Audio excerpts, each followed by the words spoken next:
할렐루야. 오늘은 5월 4일 월요일입니다. 오늘 우리에게 주신 하나님 말씀은 신명기 13장 3절의 말씀입니다. 제가 봉독하겠습니다. 너는 그 선지자나 꿈꾸는 자의 말을 청종하지 말라. 이는 너희의 하나님 여호와께서 너희가 마음을 다하고 뜻을 다하여 너희 하나님 여호와를 사랑하는 여부를 알려하사 너희를 시험하심이니라. 아멘. 여러분, 눈에 보이는 것과 눈에 보이지 않는 것 중에서 어떤 게 믿기 편할까요? 당연히 눈에 보이는 것이 믿기 편할 것입니다. 눈에 보이지 않는 것은 왠지 우리에게 불안함과 두려움을 주기 때문이죠.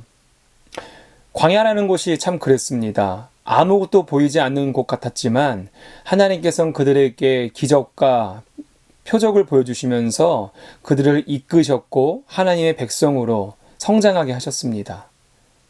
그런데 이제 그들이 가나안 땅에 들어가게 될 때가 됐는데, 가나안 땅은 어떤 곳입니까? 우리가 잘 아는 것처럼 젖과 꿀이 흐르고 아주 풍족한 땅이라고 합니다.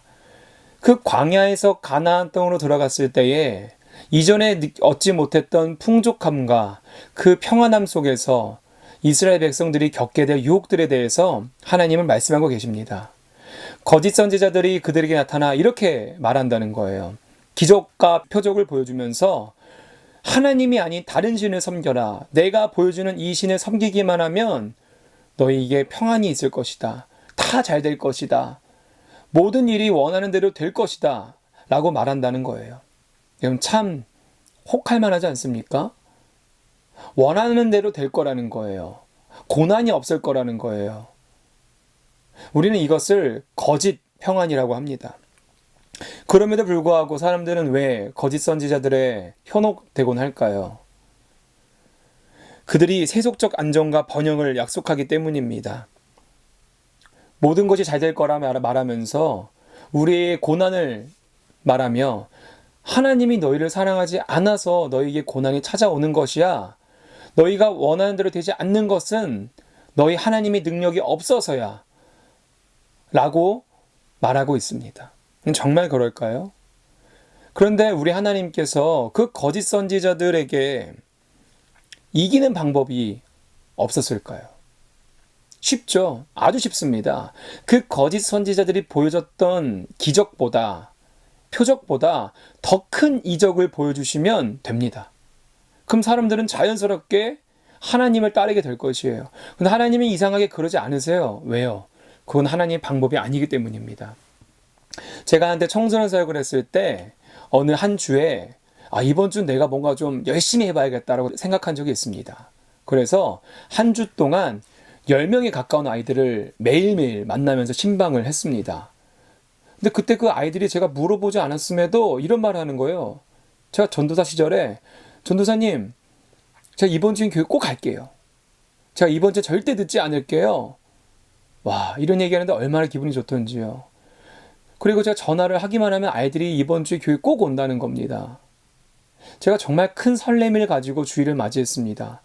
그렇게 주일에 예배가 시작됐을 때 어마어마한 일이 벌어졌습니다. 정말 역대 가장 적은 인원이 예배를 찾아왔습니다.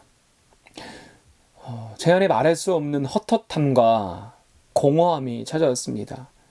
그렇게 멍하니 사무실에 앉아 있는데 어느 날 하나님께서 그런 저에게 이런 말씀을 하시는 것 같은 거예요. 교원아, 네가 정말 원하는 게 뭐니? 그때 제가 속으로 왠지 모를 그 억울함을 담아서 이렇게 외쳤습니다. 하나님, 저 우리 아이들이 하나님 만나는 거 정말 원합니다. 그거면 됩니다. 근데 그 다음에 저에게 말씀하신 것이 제 머리를 한 대 내려쳤습니다. 교원아, 그러면 네가 그렇게 뿌린 씨앗들 너 말고 네 다음 사람이나 다다음 사람이 와서 그때 열매 맺고 그때 그 아이들이 나를 만나더라도 너 만족할 수 있겠냐는 거예요. 아멘 할 수 있겠냐고 물어보셨습니다. 여러분, 제가 아멘 했을까요? 못했을까요? 정말 부끄러운 과거지만 제가 아멘 하지 못했습니다. 그때 제가 깨달은 것은 제 안에 말로는 하나님의 영광을 위해서 하고 하나님 우리 아이들을 만나는 것이 가장 큰 소망이라고 말은 했지만 정작 제 마음 한켠에는 이규원 전사님 정말 열정적이야. 이규원 전사님 정말 때문에 부흥했어. 이기현 전쌤 때문에 애들이 늘었어. 이런 얘기를 듣고 싶었나 봐요. 하지만 정작 현실은 어땠습니까? 역대 가장 적은 인원이 왔죠. 여러분, 이건 세상적인 관점으로 보면 그렇게 많은 투자를 했음에도 불구하고 실패한 겁니다. 근데 과연 하나님 관점에서는 어떨까요? 아니요, 전 실패하지 않았습니다. 왜냐하면 제가 뿌렸던 그 씨앗을 주님께서 반드시 자라게 하시고 열매 맺게 하실 것이라는 믿음이 제 안에 있었기 때문입니다. 더 나아가서 우리의 실패조차 들어 사용하시는 그 하나님이 나의 하나님임을 내가 알기 때문이었습니다. 여러분, 눈에 보여지는 것을 쫓다 보면 거짓 평안에 빠지기가 참 쉽습니다. 하지만 하나님께서 우리에게 정말 원하시는 것이 있다면 비록 눈에 보이지 않지만 그 너머에 있는 하나님의 일하심과 하나님의 약속을 의지하길 원하신다는 거예요. 여러분, 아까 제가 실패로만 끝났던 그 일 뒤에 한참 뒤에 지금은 제가 사역하진 않지만 현재 그곳에 사역하고 있는 전도사님에게 이런 얘기를 들었어요. 그때 정말 교회에 나오지 않고 예배 시간 다 끝나고 광고 떼어오고 그렇게 뺀질거리고 교회에 나오지 않던 그 학생이 지금 교회에서 찬양 인도를 한다고요. 깜짝 놀랐습니다. 정말 제가 상상할 수도 없게 하나님은 일하셨고 제가 몰랐음에도 불구하고 하나님은 자라게 하시고 열매 맺게 하고 계셨던 겁니다.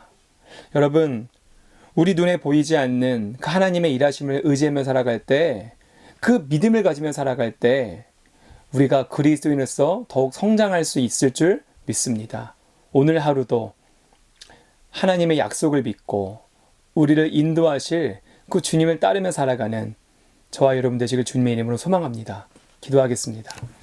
하나님, 감사합니다. 비록 눈에 보이지 않을지라도 그 하나님의 약속과 인도하심을 의지하며 살아갈 수 있는 우리 신내교회 성도 되게 하여 주시옵소서.